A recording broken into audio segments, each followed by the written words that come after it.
আসিফ বলেন, ইশরাক হোসেন অত্যন্ত দম্ভ ভরে ও অহংকারের সাথে সরকার কর্তৃক প্রশাসক হওয়ার প্রস্তাব প্রত্যাখ্যান করেছেন। সীমিত পরিসরে সেবা প্রার্থীদের কোনো প্রতিবন্ধকতা সৃষ্টি না করে একটি নির্দিষ্ট স্থানে, নির্দিষ্ট দিনে, নির্দিষ্ট সময়ের জন্য আন্দোলনকারীরা প্রতীকী কর্মসূচি পালন করে যাবে।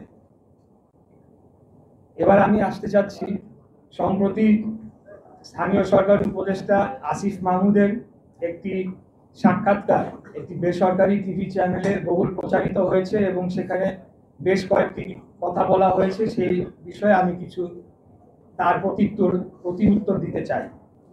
একটি বেসরকারি চ্যানেলে সাক্ষাৎকার দিয়ে স্থানীয় সরকার উপদেষ্টা আসিফ মাহমুদ অত্যন্ত আপত্তিকর কিছু কথা বলেছেন। আসিফ বলেছে, বিএনপির এক নেতার ইন্ধনে ইশরাকের আন্দোলন হয়েছে। এই বক্তব্যের মধ্য দিয়ে হাজার হাজার ঢাকার ভোটারদের চরম অপমান করা হয়েছে। ঝড় বৃষ্টি তীব্র রোদ উপেক্ষা করে দিনের পর দিন শারীরিক ও মানসিক পরিশ্রম করে আন্দোলন করা ঢাকার এই জনগোষ্ঠীকে এই একটি বাক্য উচ্চারণের মধ্য দিয়ে নাগরিক থেকে পশুর মর্যাদায় নিয়ে যাওয়া হয়েছে। এটার জন্য তাকে অবশ্যই নাগরিকদের কাছে ক্ষমা চাইতে হবে। দ্বিতীয়, আসিফ আরেকটা কথা বলেছে, ইশরাককে মিসগাইড করা হয়েছে। এই বক্তব্যের মধ্য দিয়ে তিনি ঔদ্ধত্যপূর্ণ আচরণ করেছেন। তিনি অন্যদের চেয়ে নিজেকে শ্রেষ্ঠ এবং আমাকে ব্যক্তিগতভাবে চরমভাবে হেয় করেছেন। আমাদের ঢাকা নগরবাসীর স্বতঃস্ফূর্ত এই আন্দোলনকে এইভাবে অপমান করার বিরুদ্ধে তীব্র নিন্দা ও প্রতিবাদ জানাচ্ছি। ঢাকার অধিবাসীদের প্রতি চরম অবমাননা করে এই বক্তব্যের জন্য তাকে ক্ষমা চাওয়ার দাবি জানাচ্ছি। আসিফ আরো বলেন, আমাকে তার নির্বাচনী এলাকা কুমিল্লার একটি উপজেলার জনৈক বিএনপি নেতা, আমি নাম উল্লেখ করছি না, প্ররোচনা দিয়েছেন। এই আন্দোলনে অর্থ ও লজিস্টিক্স দিয়েছেন এবং তার কাছে নাকি প্রমাণ রয়েছে। এই প্রমাণ তিনি জাতির সামনে তুলে ধরবেন, অন্যথায় তাকে প্রকাশ্যে ক্ষমা চাইতে হবে।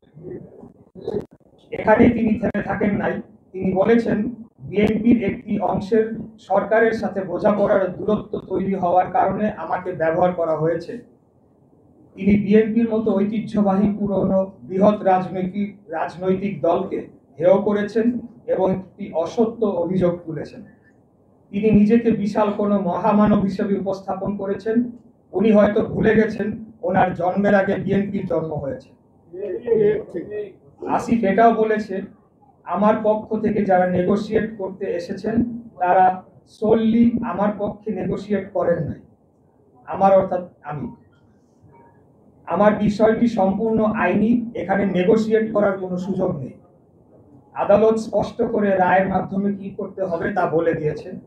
তাহলে নেগোশিয়েট কারা করেছে তা আমাকে জানাতে হবে, কারণ একমাত্র আমাদের দলীয় প্রধানের বাইরে অন্য কোনো ব্যক্তিকে আদালতের রায় কার্যকর সংক্রান্ত যোগাযোগ ছাড়া অন্য কোনো কথা বলার সম্মতি আমি দেই নাই। আশা করি এই লাইনটি বুঝতে পেরেছেন আপনারা।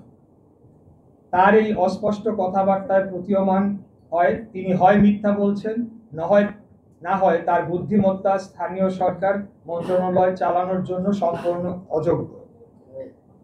আসিফ বলেন, ইশরাক হোসেন অত্যন্ত দম্ভ ভরে ও অহংকারের সাথে সরকার কর্তৃক প্রশাসক হওয়ার প্রস্তাব প্রত্যাখ্যান করেছেন। বরঞ্চ বিনয়ের সাথে এটি প্রত্যাখ্যান করার কারণ হিসাবে বলতে হবে, একজন বৈধ নির্বাচিত জনপ্রতিনিধি ও রাজনীতিবিদের জন্য এই প্রস্তাব অপমানজনক।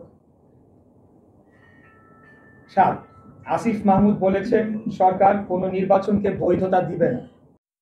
এটা কোন প্রক্রিয়ায় বাস্তবায়ন করা হবে এবং কবে, একটি প্রশ্ন রয়েছে।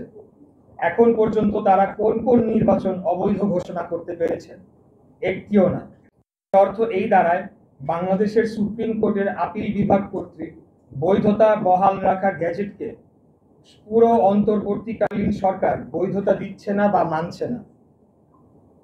সেটা সরকার কর্তৃক, অর্থাৎ পুরো অন্তর্বর্তীকালীন সরকার কর্তৃক উচ্চ আদালত অবমাননার সামিল নয় কি?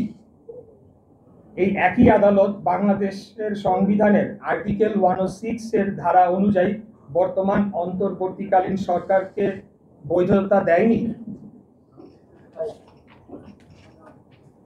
বরঞ্চ উল্লেখযোগ্য উদাহরণ হিসেবে ঢাকা দক্ষিণ সিটি নির্বাচন 2020 আমাদের মামলা ও রায়ের মাধ্যমে তৎকালীন নির্বাচনটির ফলাফল যে অবৈধভাবে ঘোষণা করা হয়েছিল সেটি প্রমাণিত হয় এবং ফলাফল সংশোধনের মাধ্যমে সেটি আরো সুদৃঢ় হয়েছে।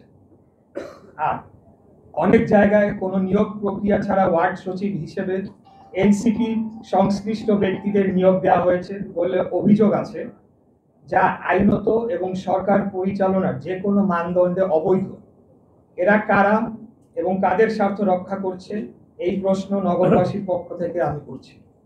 এই অভিযোগ সত্য হলে এর পূর্ণাঙ্গ তালিকা জনসম্মুখে প্রকাশ করতে হবে। এবার আমি আপনাদেরকে বলতে চাই যে আমাদের আজকের এই প্রেস কনফারেন্সটি গতকাল করার কথা ছিল, কিন্তু আপনারা জানেন গতকাল নগর ভবনে একটি ন্যাক্কারজনক হামলার ঘটনা ঘটেছে। সেই বিষয়ে এবার আমি আপনাদেরকে বলব।